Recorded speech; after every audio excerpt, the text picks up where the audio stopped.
Hello and welcome to Cucina Pazzo. Tonight we're going to be cooking some chicken tenders in a special Italian dish involving some spaghetti squash. Just came out of the oven, sitting back here. And I'll have another video on that. And before we start in the chicken, so this is what I got, free range chicken tenders. Like the tenders, they're more portion control. So I used to think there wasn't a difference between the free range and the regular Southern chicken. There's a huge difference. Flavor, texture, everything, I'm sold. So I never want to go back to regular chicken. So in my chicken dish, we're going to have some garlic, we're going to have some basil, and I'm going to fire roast, well, maybe not fire roast, I'm going to broil, I'm going to char some cherry tomatoes that are going to go on there. So I'll give you the start to finish process on this, but first I wanted to show you a couple tips and tricks. So I'm going to pan you down here so you can look at my basil. So I have one bunch of basil that I got here. I've already cut up some garlic. So if you get garlic and you want stronger garlic, I'm Italian, I like stronger garlic. Look for the, if you can see this is purpley, look for the purple stuff. The purple stuff normally means that it's going to be stronger. So if you're going to be cutting basil like this and you wanted to cut it into like little tiny strips, you can leave it in this form. But then you've got pieces like this and you want to pick off as much of the stems as you can. So take the basil like so, take the bigger leaves on the outside, bunch it all up, fold it over like so. Look, I got a stem. All right, and so you're going to take your knife and you're going to make little slices, and so your knife will sit like this. See if I can turn sideways. See where my finger is? So it's not going to be cutting your fingers, and your finger will guide where it's going to cut down on. So it's just sliding against your finger straight down. I'm just cutting little strips. It's all bunched up. So this is the easiest way I know to cut basil, and it goes super duper fast. So very, very easy. I'm not going to show you how to chop garlic. That's another video in itself. But so we've got it like so. All right, that's going to sit off to the side. So we've got our tomatoes. I've got some really, really nice, these are, they call them petite snacking medley tomatoes, colorful greenhouse grown, sustainable year round. So we're going to take these, I'm going to move this over just a hair so you can see both trays that I'm doing here. So if you ever take your knife, try not to scrape this way with the blade side down. Turn it over the other side. So anything you could do to not dull your blade is a good thing when it comes to cutting. So we're going to take our tomatoes, we're going to cut them in half. So this will be quick because I'm not cutting the whole container. I just want some colors in there. And our whole goal is to roast these a little bit and get some char on it. So I have the oven set to broil. So broil is one of those scary things for a lot of people. It sets the smoke alarm off. Might actually set mine off too. So that's normally when my son comes downstairs and says, "Is dinner ready?" Har, har, har. So, all right, so this should be enough tomatoes. It's like 6 or 7 tomatoes that are on here. So we're going to go light with the olive oil on there. And I do mean light because you're putting this in a hot oven and you don't want a grease fire. And I lost my brush. There's my brush. All right, so that's probably maybe half a teaspoon. So, and all I'm doing is brushing these so that any salt or pepper that I put on them will stick. That's it. So sunny side up like so. By the way, I'm using California Olive Growers olive oil. I just absolutely love that olive oil right now. Big fan. It is smooth, it's mellow. So I'm going to use a little sea salt this time on this. So this is what I've got for sea salt. It's not my preferred brand, but it is natural sea salt. So sea salt, I heard, if you put it in water versus iodized salt, it will dissolve easier.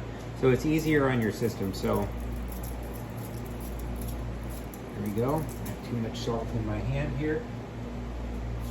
All right, we're going to take a little pepper. All right, like that. All right, we're gonna go into the oven, and this is gonna cook for like a minute or two, and then I'm gonna pull it out. All right, this took about 4.5 minutes sitting on the top shelf, but you just want a little color. You don't want all char, you just want a little char. So the char is going to bring out some of those tomato flavors. We're gonna let those rest a little bit. And we can turn our oven off at this point, so. All right, I wanted to show you on this chicken, I'm gonna show you a little hack that I do with this too. So if you look at this tender, it has this little clip on here. This is a piece of tendon from the tenderloin. So so I've got these really cool scissors. They come apart. I can wash them really good. I absolutely love these scissors. So you make sure you keep them sharp, and you just cut that little piece off so it doesn't get stuck in your teeth. So I'm going to show you how to make these even a little more tender. Sometimes they're automatically pre-clipped. If it was a really good manufacturer, they would make sure that these are 100% clipped. So sometimes they'll even say clipped tenderloins on there, which means that part is not on there. This is white meat though. It's the most tender part on the chicken, of course. It's with the name tender. So, all right, got that. One last one. All right. So make sure that these don't get mixed up in there. All right, so we've got our tenders. I'm not going to be eating all of these tonight, but these reheat really, really well. So, like most chicken, if you pound it flat, it will be a lot more tender. So I just put a piece of plastic wrap on top. So we're just going to take this. So if you make this consistently flat, notice I'm not putting a lot of pressure on there when I use this to hit. A lot of these tenderizers come in a mallet form. I really like this one. It has a teeth on the other side of it too, so you can switch the head of it around. But 99% of the time I never do. It's always the flat side. I never have to destroy the meat that I'm getting in order to do that. So I've got my chicken flat. It's all going to cook really consistently in the pan. Okay, so we're going to take no olive oil this time because the olive oil will go in the pan. So again, a little bit of garlic. I know there's going to be a lot of garlic in this meal, so just a little. So we're going to go back to some sea salt.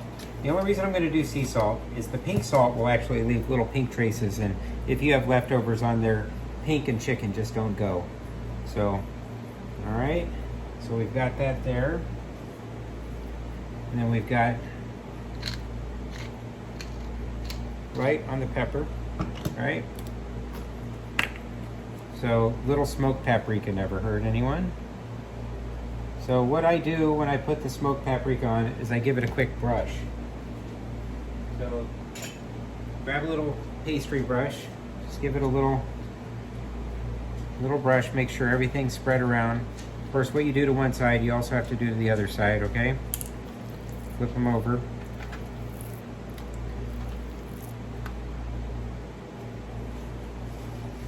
All right.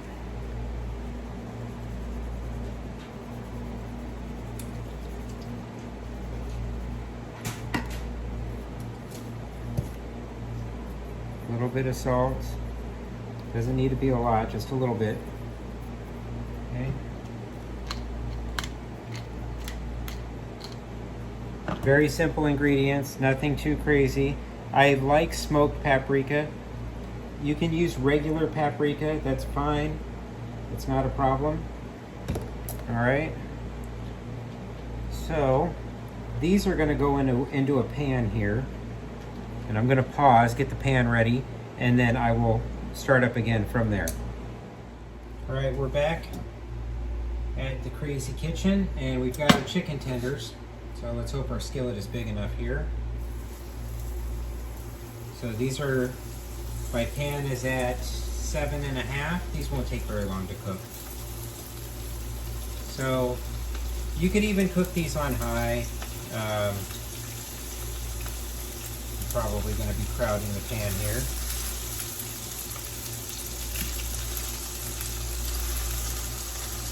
Alright, got that. We're going to let those sit there. And again, this is at 7.5, which is medium high. It's almost high. Okay, I'm going to scooch this forward so you can see what I'm looking at here as these are cooking. Do you see the white edges that are forming here? So the first thing you want to do, I put salt and I put all this stuff on there. There's olive oil in the pan, again, extra virgin olive oil. You're trying to caramelize the other side of these. That's going to give you some flavor to this dish. So you've got the smoked paprika and everything, so it's forming a little crust on the other side of it. You're not waving this around. You're trying to sear that, and you see how the white is starting to come up here? I always check my chicken as well, but one way to check that is as this starts coming up the side, that's when you want to flip it. That's how you know it's going to cook. Being as I pounded these flat, they're going to cook really fast, which is great. So never hurts to give a peek at one.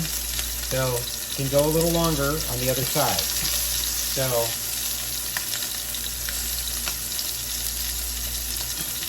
we're going to just let those sit there and bubble and do their thing.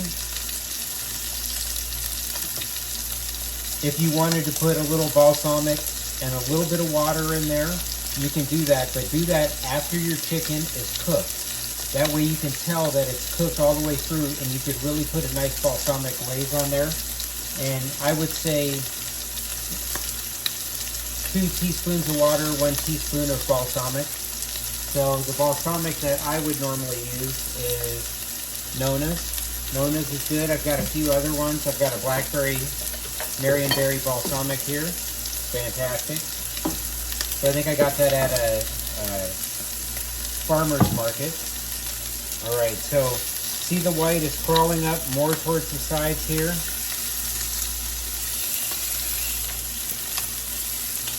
See the difference in the color? So we've got a little charring that's going on in here. That's what you're looking for before you flip these.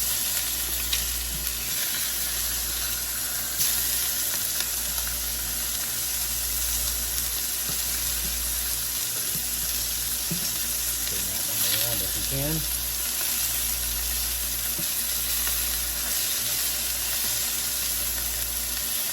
And again, like everything, these take a little bit of time.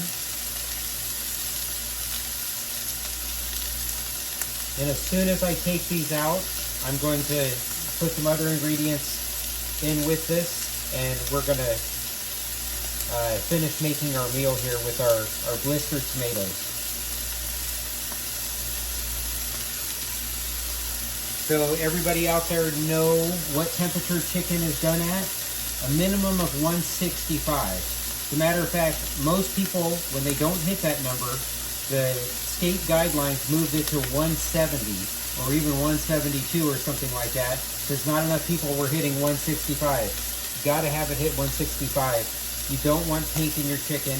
It'll make you sick. So I picked the one in the middle that's going to be the biggest, and that's the one I'm going to check. So make sure you have yourself a nice thermometer. I like the digital read ones. I think they get up to temperature probably a little quicker, maybe not.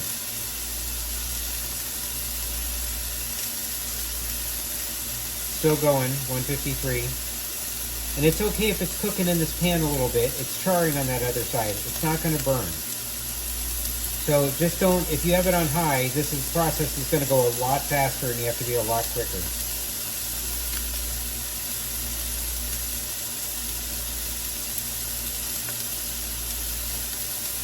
160, still going up.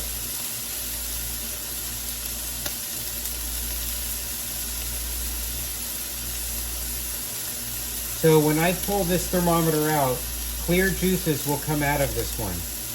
The next important thing is after this is done, we're at 164, and we are at 165 right now. So you want to let this rest. You want to let it rest. Do not just cut into it. All the juices will flow right out of it. So we're going to take these out. We're going to turn this down to low for a second.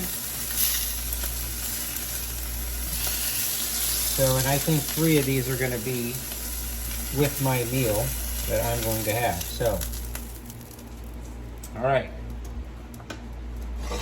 So we're going to put that off to the side a second. Matter of fact, we're going to add just a tiny bit of water to this pan. Make sure it's hot water.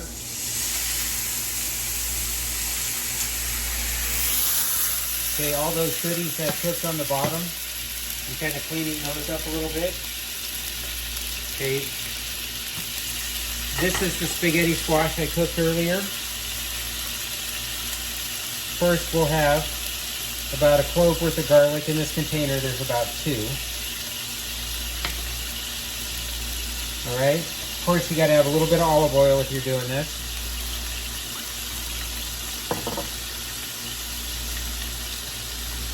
So the water's cooking off. I basically, by adding that water, I've deglazed the pan. Okay.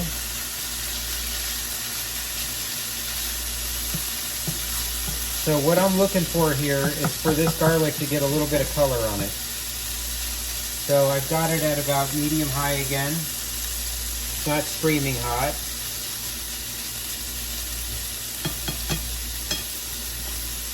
The spaghetti squash is already cooked, so all you're trying to do, garlic cooks very fast. It won't take garlic long to cook at all.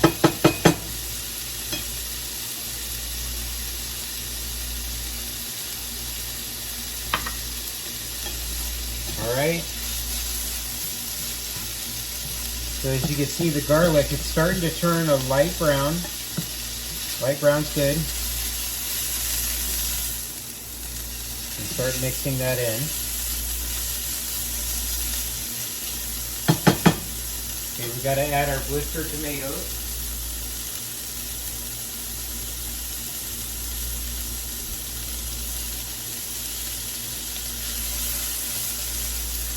All right.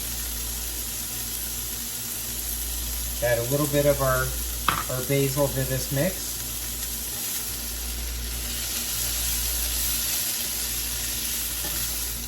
Okay. And then I'm going to push this back just a little bit. Okay. Oven off. The stove off, I should say.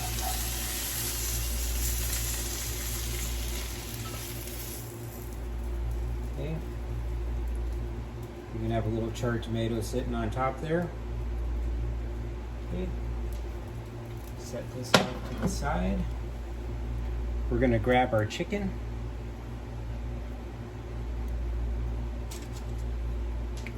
And I'm going to finish that with some shaved Parmesan that I don't have set out right now.